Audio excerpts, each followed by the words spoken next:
Broadcasting live. It's America's longest running talk show on computers. It's Computer America, bringing you the biggest names in technology with guest interviews, new products, and your emails. Listen live at computeramerica.com on any device around the world. Email the show at live@computeramerica.com or find us on social media. Be sure to check out our website for contests, giveaways, show notes, live video stream, podcasts, and more. You're listening to Computer America.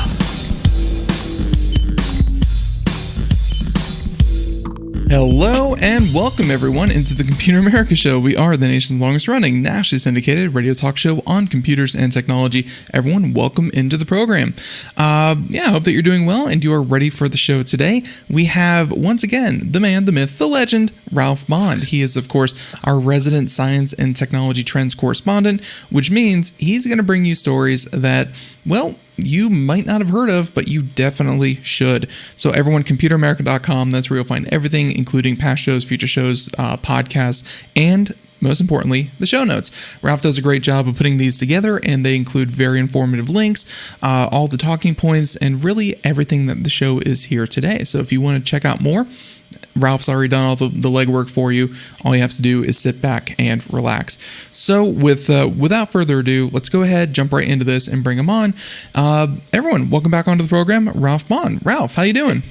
Great, Ben. Happy Friday. It's great to be back. And once again, we'll be able to share with our listeners stories from science and tech. Most of them are kind of like forward-thinking, research-oriented things that kind of fly under the radar of the big mainstream media. These stories just don't percolate up to the big leagues, if you want to call it that, but they're so important. And that's what's so much fun about doing this each week. Absolutely. And now you have a number of these. And honestly, seeing the first story here, I thought this was Jeff Bezos' new $500 million yacht. But, no such luck. I'm sure that Bezos is even more advanced than this one. But we're going to get the stories in just a moment. And everyone, once again, if you want to find out more, visit the show notes or check out the video stream. And, of course, over on YouTube, we even have our own category for Ralph Bond only. And, we're going to be showing videos, photos, all that kind of thing in the background, but we're going to keep it plain and simple for all the radio listeners. That's perfectly fine. Everyone, let's go ahead and get started with story number one, Ralph. Yeah, this is fun. So the headline here, and by the way, when I take a look at articles and so forth, they're my source of information. Sometimes I tweak the headlines of the articles themselves just to make it a little more, in my opinion, user-friendly. So when you go to the links and you don't see the exact same headline, that's why. But anyway, the spirit of it all stays intact. So headline here is new Mayflower autonomous research ship will soon cross the Atlantic. And I got this story from Smithsonian Magazine, just fell in love with it. So little history lesson here for a second.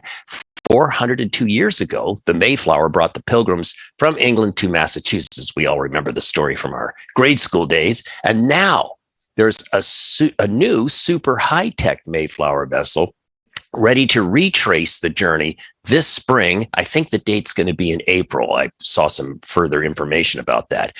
In development for the past 5 years by IBM, that's interesting, and maritime research organization ProMare, that's Promare, the Mayflower autonomous ship is an unmanned research vessel controlled entirely, no surprise, by artificial intelligence.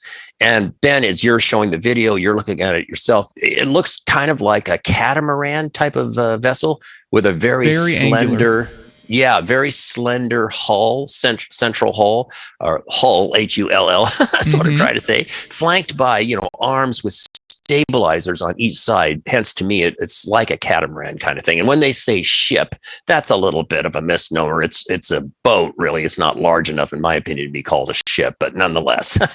So as this vessel crosses the Atlantic, its mission will be to collect data on the health of the ocean and marine mammal life while gathering information about using ocean waves as a sustainable energy source. So it's kind of got a multitask purpose for being.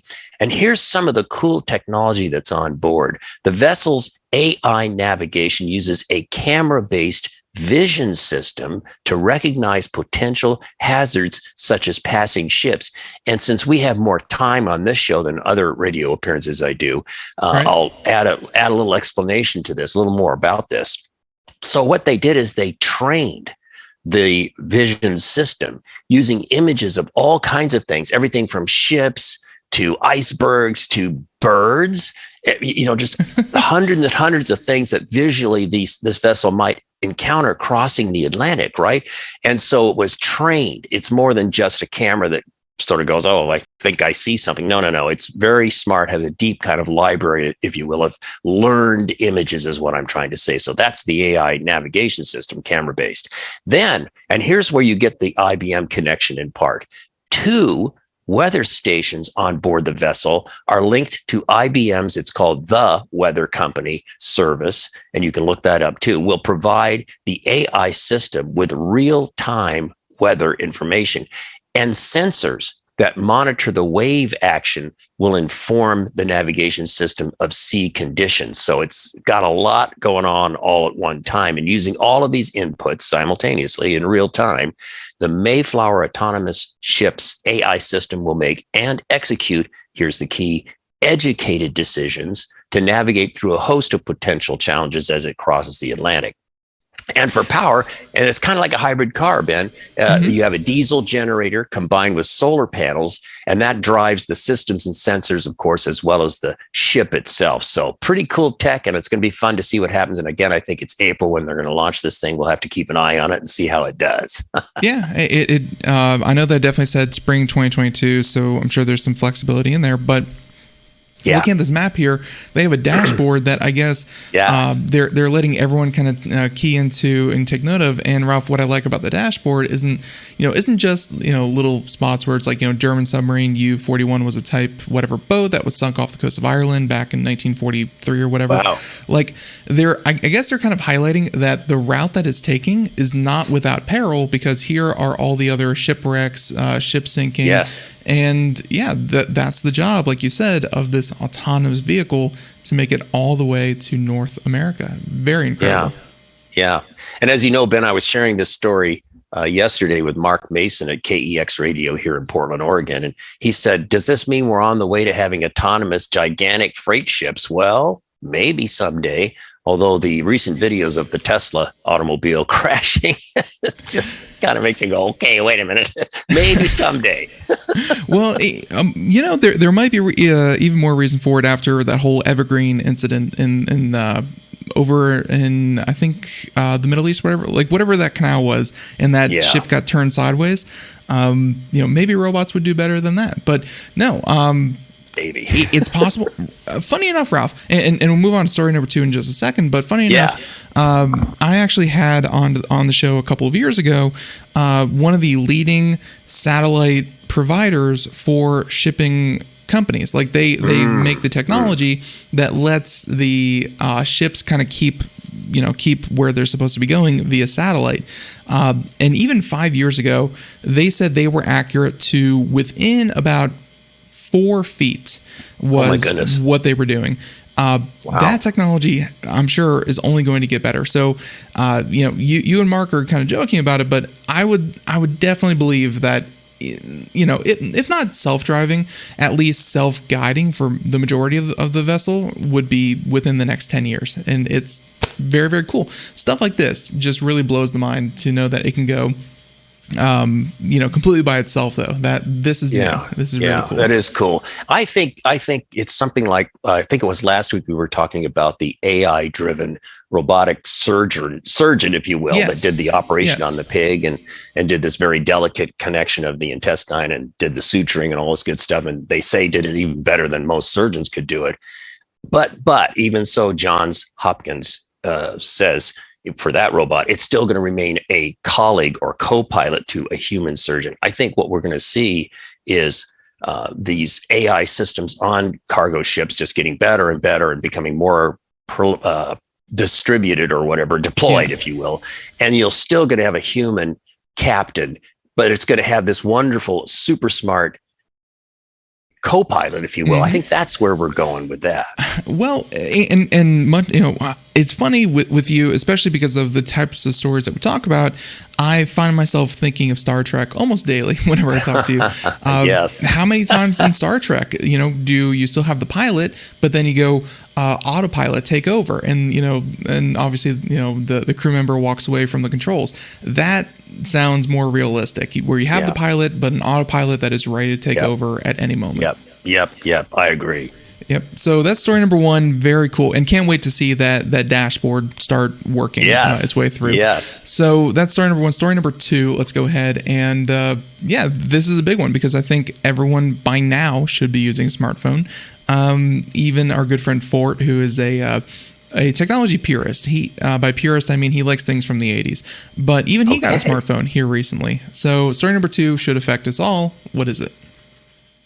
Show your friend this little guy. Can you see this? No, this is a Radio Shack stack challenge. I just found this when I was going. Is it showing up okay? I don't know. It's sort of disappearing. If you kind of hold it like in front of your chest a little bit, like not in front of the camera. Yeah. There you go. Yeah. Thank you, man. Yeah. Let me move it over. That's an oldie but a goodie. Little handheld, super early monochrome screen, of course. And it was sort of like a Tetris game, kind of, sort of. Yeah. So there, show that to your buddy. Very and cool. It's in mint condition and it works. Yeah. The plastic wasn't even aged or yellow. It looks brand new. Yeah, it does. Anyway, we digress. Story number two. Got this from TheVerge.com. Great outlet. The headline here is scientists are building a robot to help recycle smartphones. And you might be going, wait a minute, time out. Apple's already done this. That's true, but we'll see why this is so important, what we're going to talk about. So back in 2016, Apple made headlines with the introduction of smart robots that could disassemble and recycle components from old iPhones. And of course, that's great, but it only applied to Apple phones. And so as you can imagine, what the world needs is a smart recycling robot that can disassemble and recycle valuable materials from, in theory, any brand or model of the more than 150 million smartphones we Americans alone, just Americans, dump each year. And just let that number sink in. It's just like, wow. Yeah. So it makes good economic sense, of course, as the metals, plastics, and rechargeable batteries recovered can be used to make new products. I didn't really think about the rechargeable batteries being recyclable in the sense of, broken down and reused for their components or whatever. So that's kind of cool. Here's the news, though. With this goal in mind, the U.S. Department of Energy recently awarded a $445,000 grant to a team of researchers to develop artificial intelligence software that will enable robots to automatically identify different brands and models of smartphones. That alone is a stunning potential achievement. Remove the batteries and harvest various high-value metals and other components. And the team that was awarded this grant is a really interesting mix of folks from different institutions. So they're from the Idaho National Laboratory, University of Buffalo, Iowa State University, and electronic waste commercial recycler, an outfit called Sun King, and that's with two N's, so SUNNKING. So this is a 2-year research project, and at the end of the research project's timeframe, they hope to field test this technology at one of Sun King's recycling facilities. Keep your fingers crossed. I hope this works. This could just really help deal with this horrible e-waste of these smartphones every year. And if it's 150 million a year just from America, can you imagine what it must be worldwide? It blows my mind. So this and more manufacturing of technology, coming to America here shortly, thanks to processors and stuff like that. And also a story like this, and just going to tack this on real quick, might include it in the show notes. This came out, this was November 2nd, 2021. So like 3 months ago. Yeah. Much of the story, it was lithium-ion batteries made with recycled material. So essentially, they take those lithium-ion batteries, like from phones and cars mainly. I guess cars is like the next big one, and they essentially like break it down, rebuild them, and kind of renew the chemical reaction that happens in there, Ralph. And it's something about like the durability or whatever happens to the battery when it's used, but when it's kind of quote unquote rejuvenated, it has this unique mixture that actually performs better than just pure chemicals mixing, because it's some kind of alloy, it's some kind of, unique mixture that's already happened, and they actually do better than the original components. Yes. So yes. Stories like the one that you brought us and stories like these really make me hope that, as much as we talk about the technology kind of killing the environment, maybe we can, reuse these things and stop just dumping it and start using it. That's important. Yeah. Yeah. And you actually raised a good point talking about the kind of stories I look for, Ben.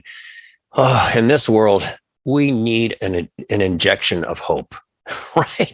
Don't we? Oh my God, with everything going on. And so part of what I do in searching for stories is look for things that are kind of uplifting and inspiring and give us hope, that are solution oriented, whether it's some kind of medical breakthrough, or in this case, a potential magnificent recycling breakthrough that could really help our world be better.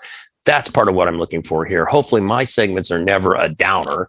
They're something you walk away going, I have hope for a change. Well, let's see if story number 3 holds to that, because, when we talk about high tech, obviously batteries like we just did, and AI and that kind of thing. Really natural gas. That's not something that you really consider high tech. It's kind of like the holdover between fossil fuels and newer forms of technology. Yep. But someone found a way to kind of blend that with new technology. So story number 3. Absolutely. Got this from techcrunch.com, of course, another great resource.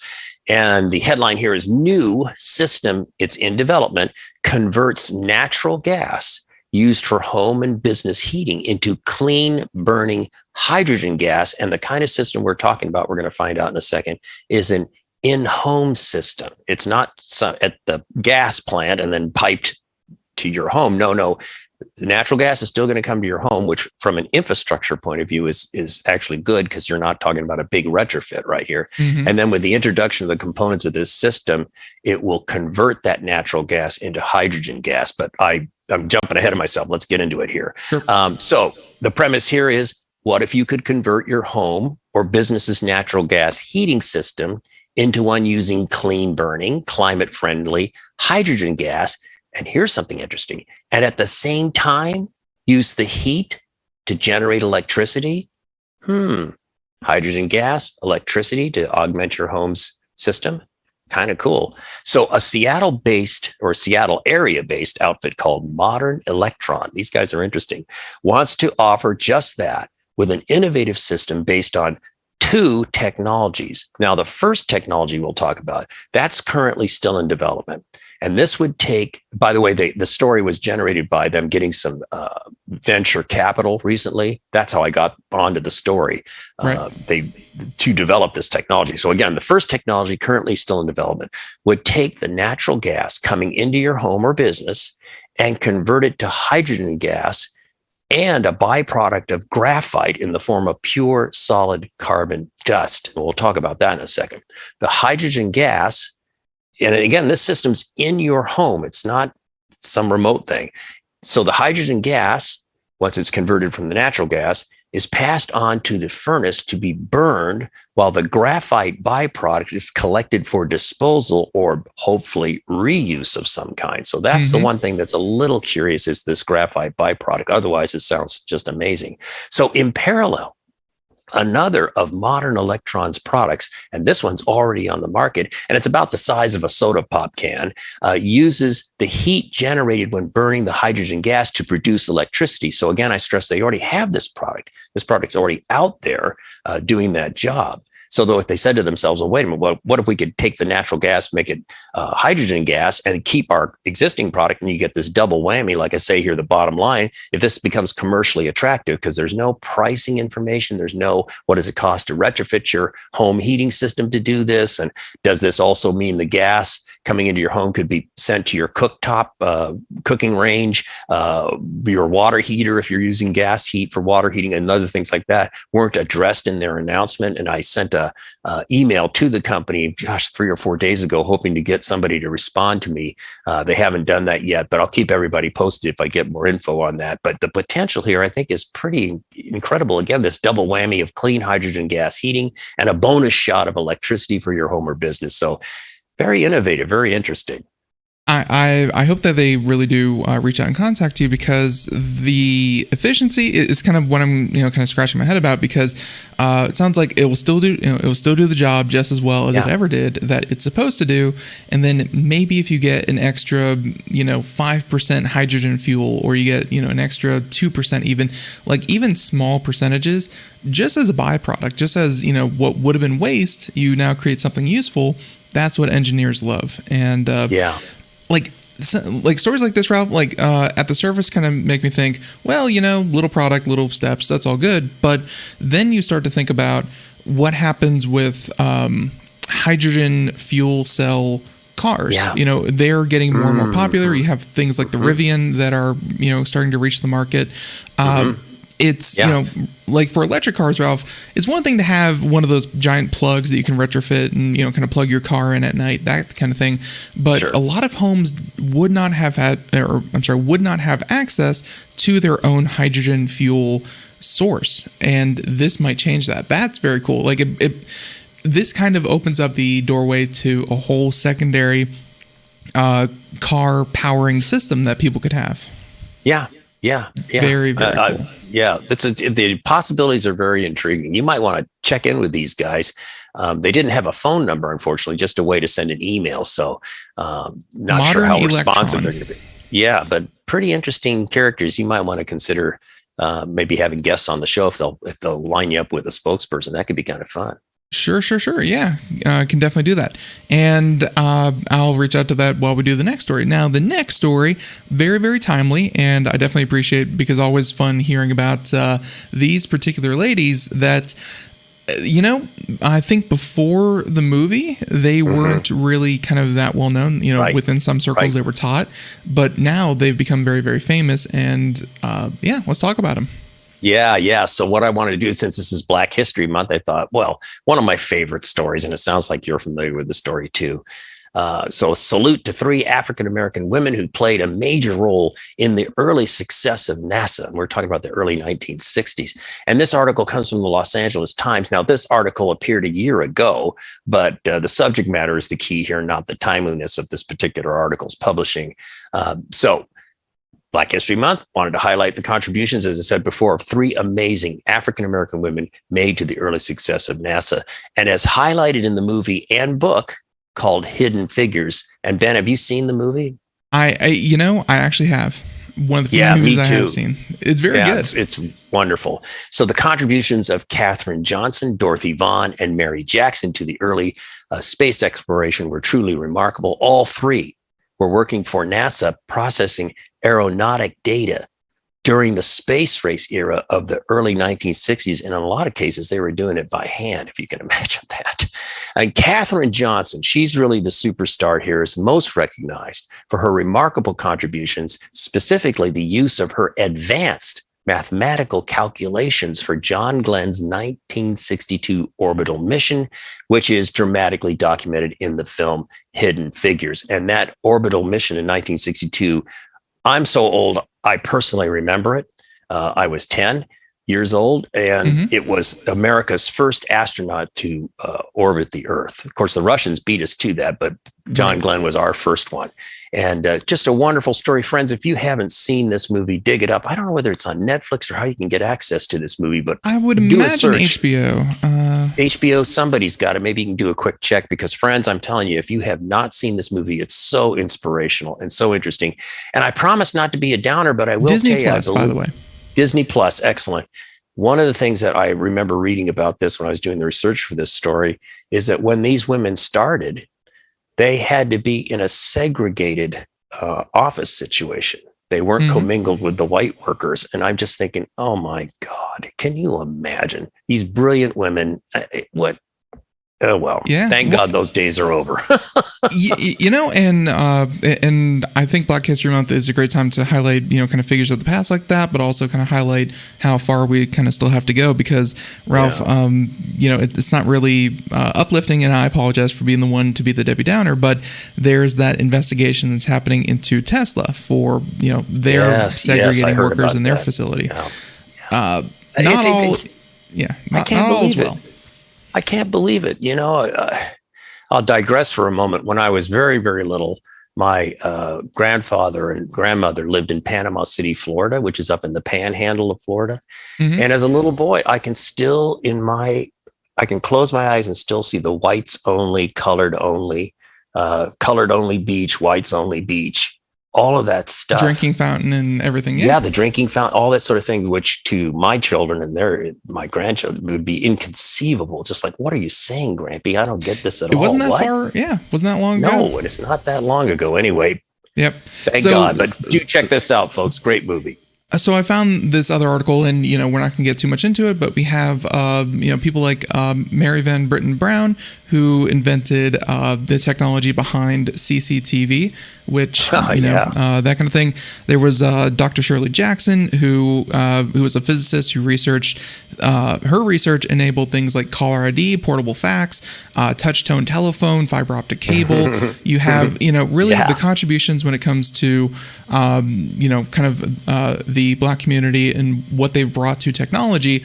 Ralph, none of them are really going to get the space that the Steve Jobs and the Bill Gates will, but everyone plays a role in technology. Everyone has a role, and there's been that's the great thing about technology.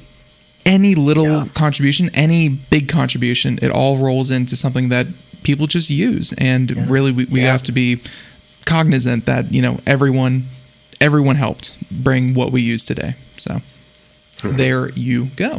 Story number 4, glad that you brought that. Story number 5, though, let's go ahead and move into something a little bit more, not looking back, but looking forward, and very forward. Oh my God. Yes. Well, we'll end on kind of a wild, upbeat note, I guess you could say. So what we have here is a French company has created a hydrogen-powered, here's hydrogen again, hydrogen-powered flying racer that looks kind of sort of like it's inspired by a Star Wars pod racer. And this comes from a wonderful website, by the way, called interestingengineering.com. Check that out. That's a lot of fun.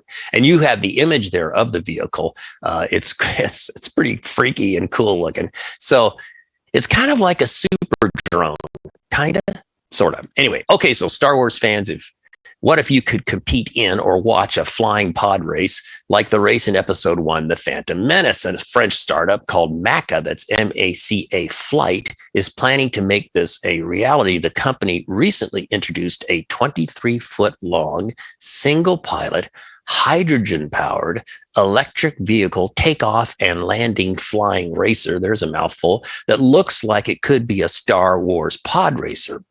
And called the MACA, MACA S11, it can achieve speeds up to 155 miles per hour, powered by a hydrogen fuel cell instead of a conventional battery. And remember, of course, we all know this, the exhaust from hydrogen-powered vehicle is just water vapor and heat. So there's your ecological benefit. Mm-hmm. The S11 Racer features 3 pairs of electric-powered rotors and 6 electric motors, all of which run on hydrogen.